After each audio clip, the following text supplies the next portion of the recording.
Good morning, everyone, and we are here to present the project pipeline for our DevOps project and how we are going to implement the special milestone. So the project dealt with two applications. The first one was iTrust and the second one was checkbox.io. So first we're going to see how we dealt about with the iTrust. So the milestone one dealt with configuration management using Ansible playbook. So we had built the iTrust application on a Vagrant machine, and this is how our software stack looks. An Ansible script would configure an Ubuntu instance in a way such that it would check out code from a GitHub repository, build the app using Maven, and on a successful build, it would run the app on top of a Tomcat server. The application would then communicate with the MySQL server using a JDBC adapter.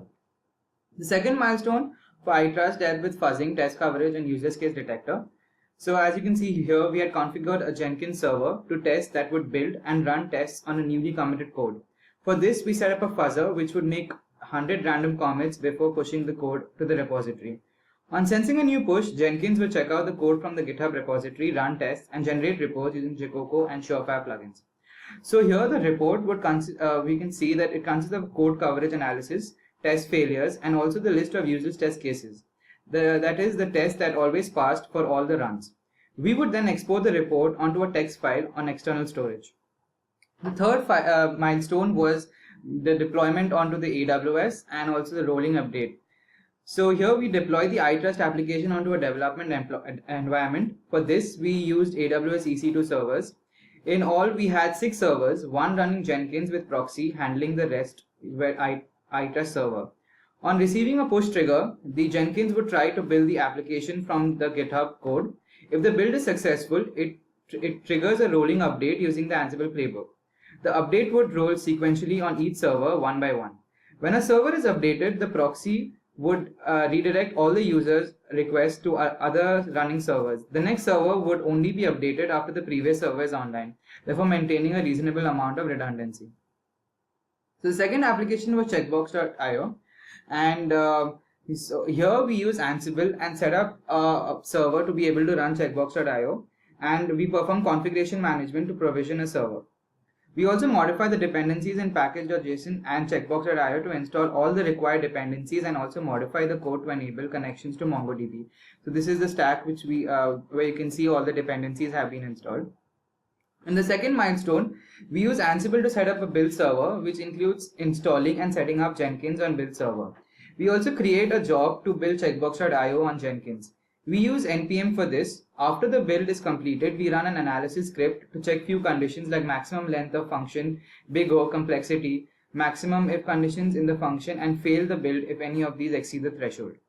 For the third milestone, we configure a checkbox.io Git repository such that if any push is made in it, a Jenkins build will be triggered. After the Jenkins build, if the build passes, then we deploy the code into a new production server, which is DigitalOcean Droplet. This server will be provisioned using the Ansible script we have used in Milestone 1. We also performed infrastructure upgrade on checkbox.io code, which includes addition of load balancer to route the traffic between different instances. We have also used feature flags feature for Redis. This enables us to disable certain functions of checkbox.io. So for the canary release, we have used canary release deployment method for checkbox.io. We have also used proxy server to route the traffic between production server and canary server. If there's any alert in canary server, we stop routing traffic to it. Hi, now we move on to the special milestone. So for a special milestone, we implement a junkie monkey and a doctor monkey. A junkie monkey is similar to a drug user, where a drug user ingests like a lot of drugs in his body and causes disruptions to his system.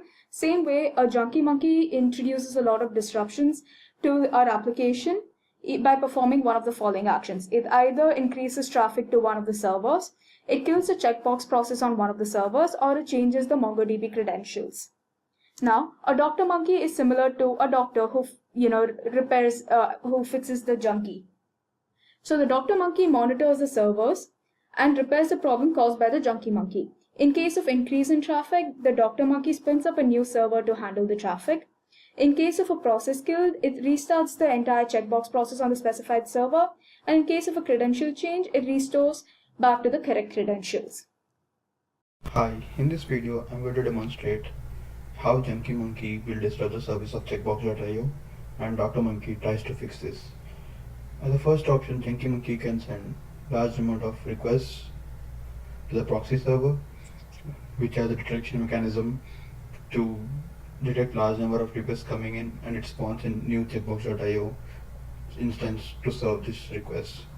So I have a proxy server running here, and I have http perf command which simulates large amount of requests. So as you can see, this command will send 5000 requests in a span of at a rate of 125 requests per second. As you can see, http perf has sent the 5000 requests, and the Dr. Monkey present in proxy.js code tricks that it has to create a new instance for checkbox.io, and it runs the Ansible script to create that. You can see here that in DigitalOcean, a instance has been spawned by Dr. Monkey code to handle the request that has been created by the HTTP server. You can see that the new instance has been created just now by the Dr. Monkey code. So it is right now installing checkbox.io on that. It will now run the Ansible script on this, which will deploy the code onto that.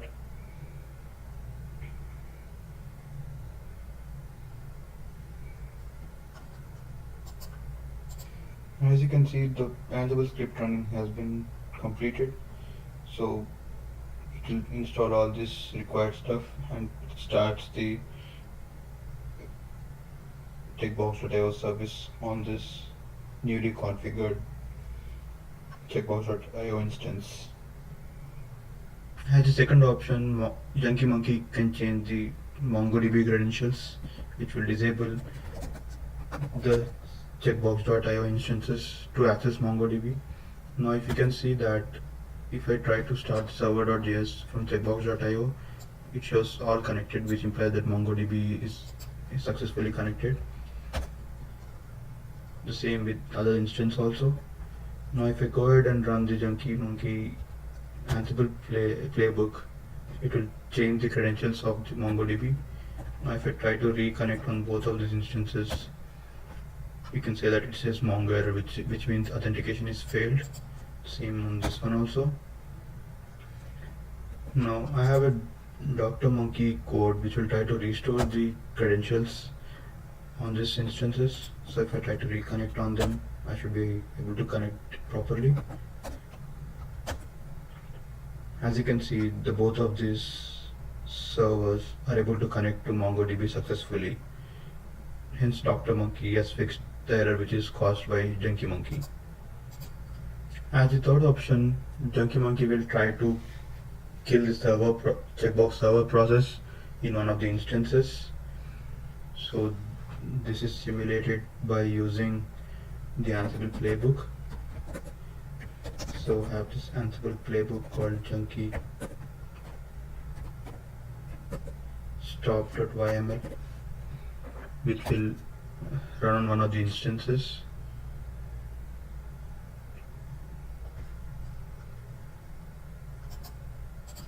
As a third option, Junkie Monkey will kill the server process running on one of the instances. npm package forever is used to run this server on the instances. So as you can see, the server.js is already running in this instance. Now let us go ahead and run the Junkie Monkey playbook to stop this.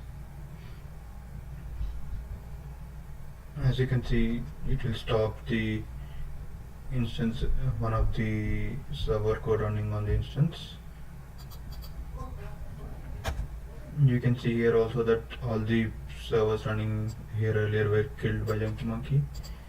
Now let us run the Dr. Monkey code, which will try to restart the server which has been killed. So it has passed, and you can see that it has restarted the server.js on the instance. Thank you.